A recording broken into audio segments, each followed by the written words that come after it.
They say every time a new episode airs, the gods flip a coin. Hey guys, it's Phoebe. Welcome to Watch Mojo. Today we'll be discussing some of the best and worst moments from the final season of Game of Thrones. Look at me! Just look at me. Nothing else matters. Nothing else matters. Only us. Before we begin, we publish new content every day, so be sure to subscribe to our channel and ring the bell to get notified about our latest videos. Whether you love this season or hate it, you have to admit there are some pretty sick moments. We'll be going over some of the good and bad storylines from the divisive final season of Game of Thrones.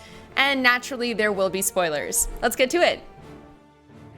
Worst, Rhaegal's death, Euron's ambush.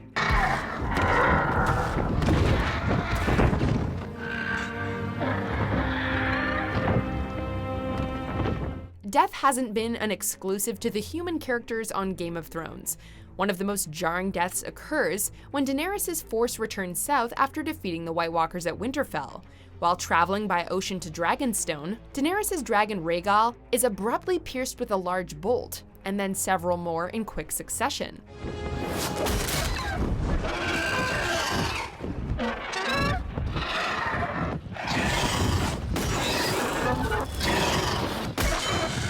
Granted, we knew as soon as Cersei and Qyburn came up with the scorpions that a dragon would die from one, but many of us feel the death could have been better executed. As it turns out, Euron Greyjoy's fleet has somehow managed to surprise Daenerys' own ships. Although we'll grant that the action scene is fairly harrowing, many viewers have criticized the scene for its lack of sense. For example, we're expected to believe that Daenerys either didn't send scouts ahead to check for the fleet she knew was there, and that Euron managed to hide his large amount of ships from Daenerys herself, who's in the air.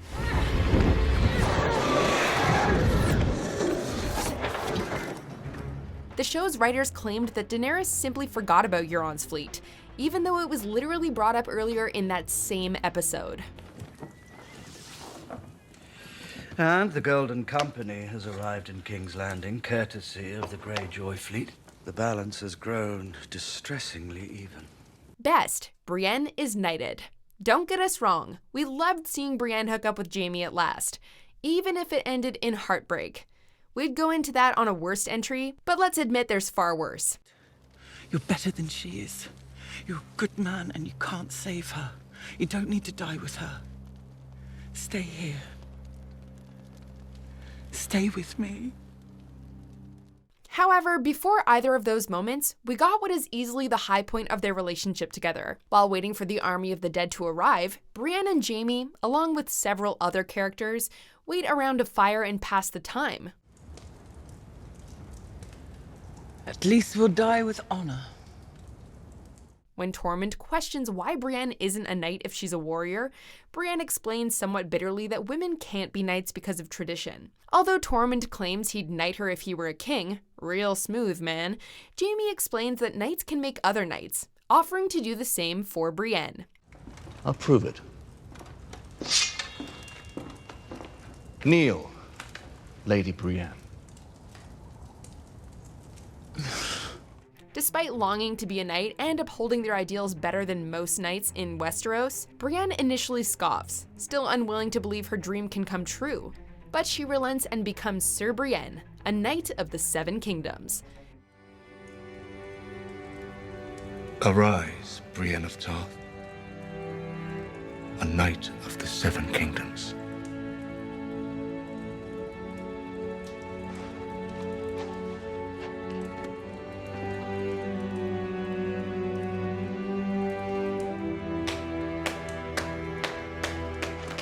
Happy tears are a rare commodity when watching Game of Thrones, so we definitely relish the chance to shed some. Knight of the Seven Kingdoms!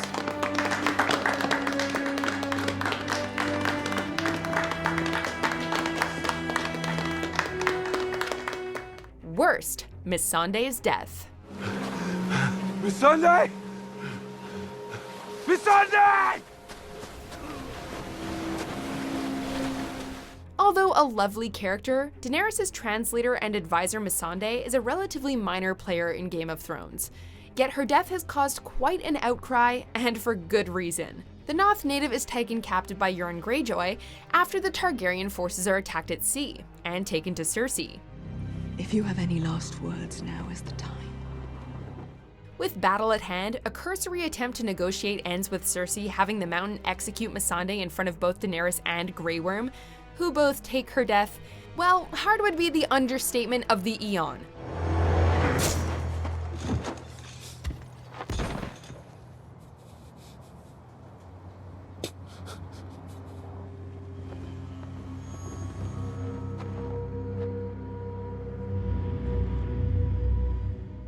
Missandei dying in this manner has been criticized as an example of fridging, where a minor female character in a story is killed in a shocking way to give motivation to another, usually male character. The fact that Missandei was one of the few final characters of color on the show didn't help either.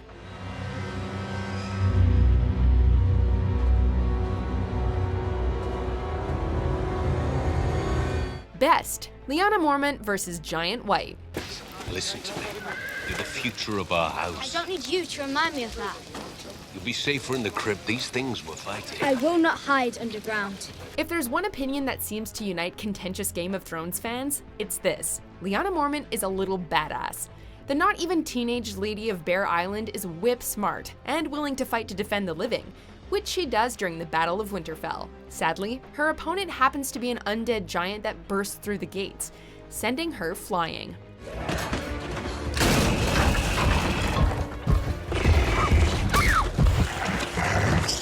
Undeterred, a bloodied Lyanna charges the massive creature with a dragonglass axe, but she's caught and slowly crushed. However, Lyanna manages to use her dying breath to stab the giant in the eye, destroying it.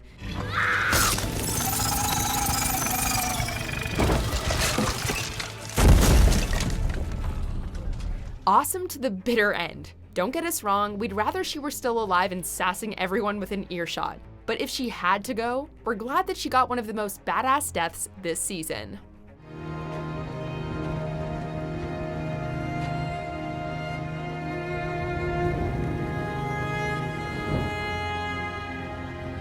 Worst: Daenerys' Mad Queen storyline. I don't have love here. I only have fear.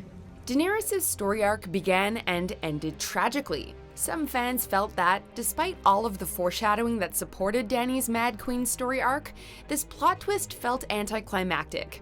In a show known for subverting expectations, fans felt that the writers took the easy way out by plunging Dany into madness. Despite going through endless amounts of suffering over 7 seasons and saving so many lives, she's ultimately painted as a villain. Daenerys was always violent yet sympathetic, and such was the duality of her character. However, the writers abandoned her tragic hero storyline in favor of a tyrannical dictator narrative.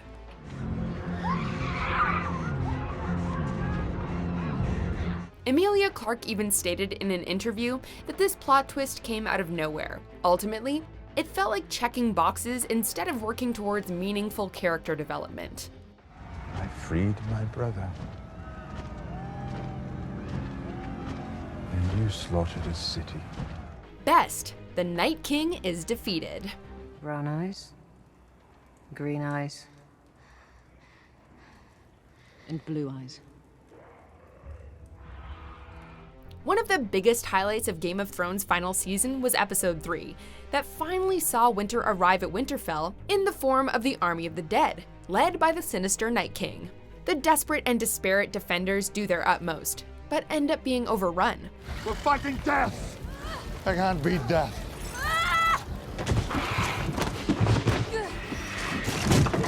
Tell her that!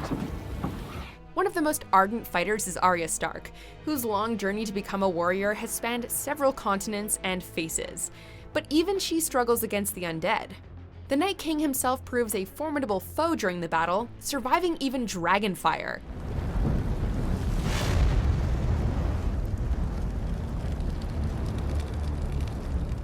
Yet, when all hope seems lost, and the icy villain is poised to eliminate Bran Stark after killing Theon Greyjoy, Arya manages to get the drop on him, and despite being caught in the act, pulls a fast one with her blade drop trick to end the Night King for good.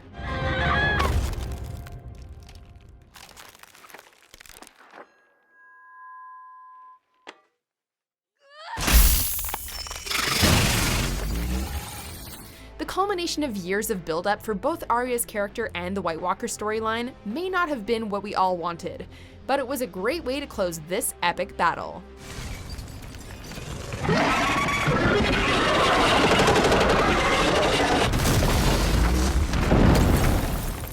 So what did you guys think of our choices? What are your favorite and least favorite moments from the final season of Game of Thrones?